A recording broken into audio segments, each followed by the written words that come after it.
हम लोग कथा में प्रारंभ करने के पहले श्री धाम वृंदावन से आए हुए सुप्रसिद्ध विद्वान परम पूज्य श्री नेत्रपाल गुरु जी वृंदावन वाले, आपको जाना है, आपकी ट्रेन है, रेलगाड़ी अपने चक्कर में निकल न जाए, इसलिए पूज्य महाराज जी को बिना विलंब किए हुए उनका आशीर्वचन और मानस से मानव की यात्रा कैसे करें, मानस से जीवन कैसे सीखें, मानस से राष्ट्र हित कैसे हो और मानस से मनुष्य का कल्याण कैसे हो, इन सब पर हम पूज्य महाराज जी का उद्बोधन संक्षिप्त में लेंगे। दोनों हाथ जोड़कर बोलो बागेश्वर बालाजी महाराज की।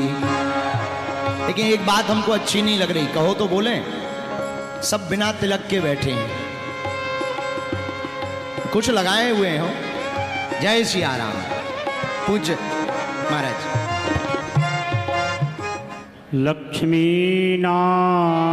समारंभां नाथयामुनमध्यमाम् अस्मदाचार्यपर्यन्तां वन्दे गुरुपरम्पराम्।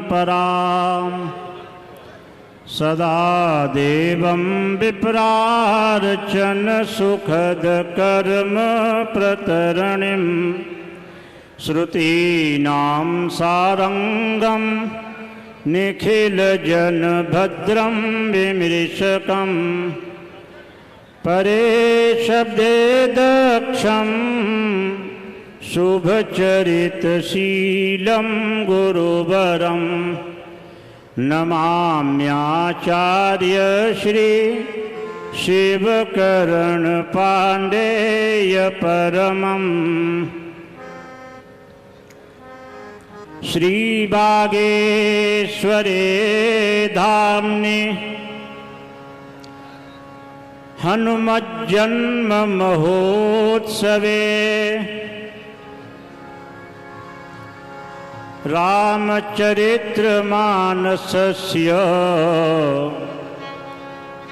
मेलनं विदुषां कृतम्। सालग्राम शिलाभूतः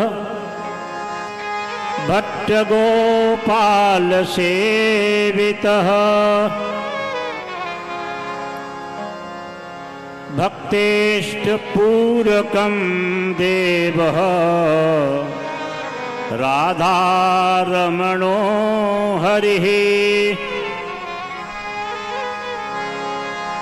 श्रीमत् पुंडरीकाक्षस्य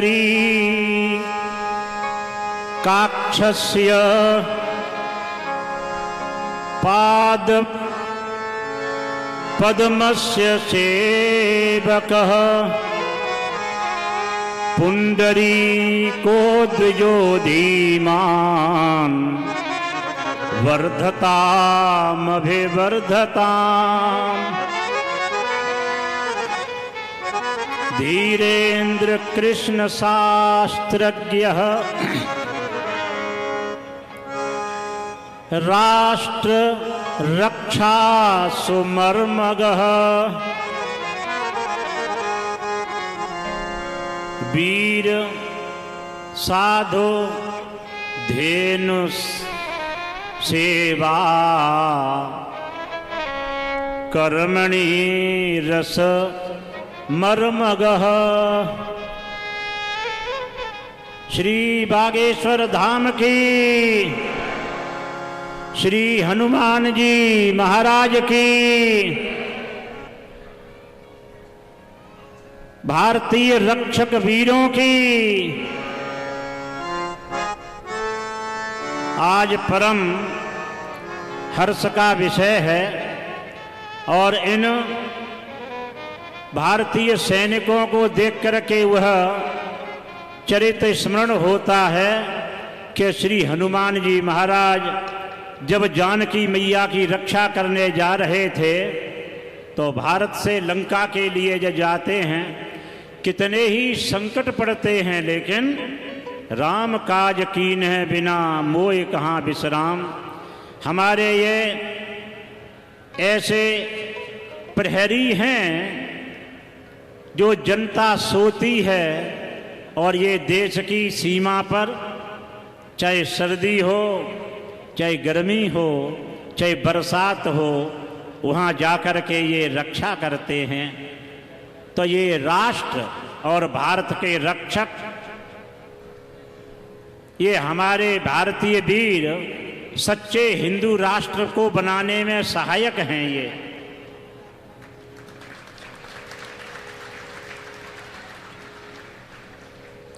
यहाँ पर अग्रज और अनुज दोनों विराजमान हैं। अनुजाग्रजौ विराजे थे राष्ट्र रक्षा कटिबद्धौ, दोनों ही राष्ट्र की रक्षा में कटिबद्ध हैं। बड़े भाई और छोटे भाई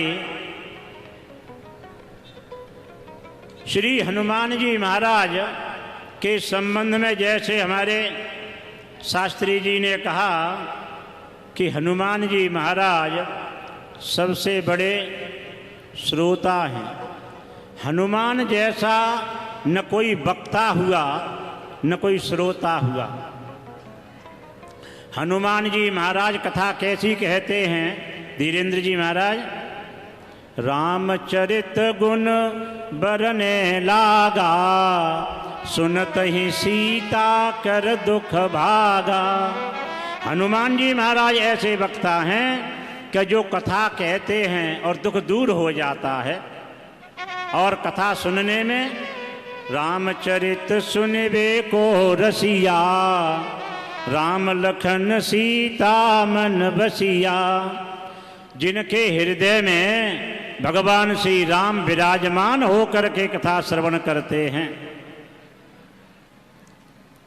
भगवान राम जी जैसे एक आदर्श स्वामी हैं, वैसे ही आदर्श श्री हनुमान जी महाराज हैं।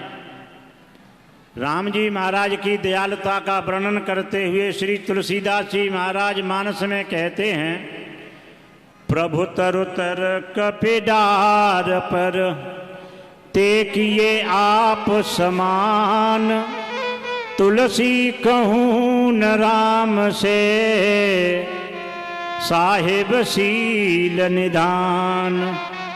अधिकांश रूप से देखा जाता है कि वक्ता का उच्चासन होता है और श्रोता का आसन नीचा होता है। लेकिन हमारे राम जी की दयालुता, राम जी बैठे हुए हैं नीचे और बंदर बैठे हुए हैं वृक्ष की डाल पर। ये राम राज्य की स्थापना में ये एक मुख्य सूत्र है कि जहाँ का राजा अपनी प्रजा को अपने शीर्षस्थ स्थापित करके, अर्थात अपनी प्रजा की जो चरमोन्नति प्रदान करना चाहते हैं, वो श्री राम राजा राम जी हैं। भगवान श्री राम जी कहते अपने प्रजाजनों से, जो अनीति कछु भाखों भाई, तो मुहे बरजेओ भय बिसराई। भगवान श्री राम जी के राज्य में प्रत्येक प्रजा को अधिकार था कि अपना वचन बोलने के लिए तुम सब स्वतंत्र हो। इसलिए श्रीमद् वाल्मीकि रामायण में कथा आती है कि एक कुत्ते ने राम जी महाराज से कहा, महाराज अमुक व्यक्ति ने मुझको डंडे से मारा। तो बोले क्या दंड दिया जाए?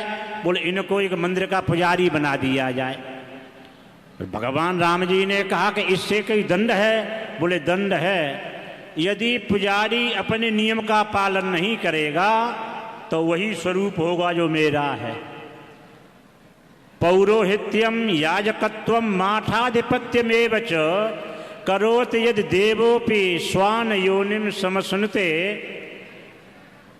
यहाँ पर और विशिष्ट हमारे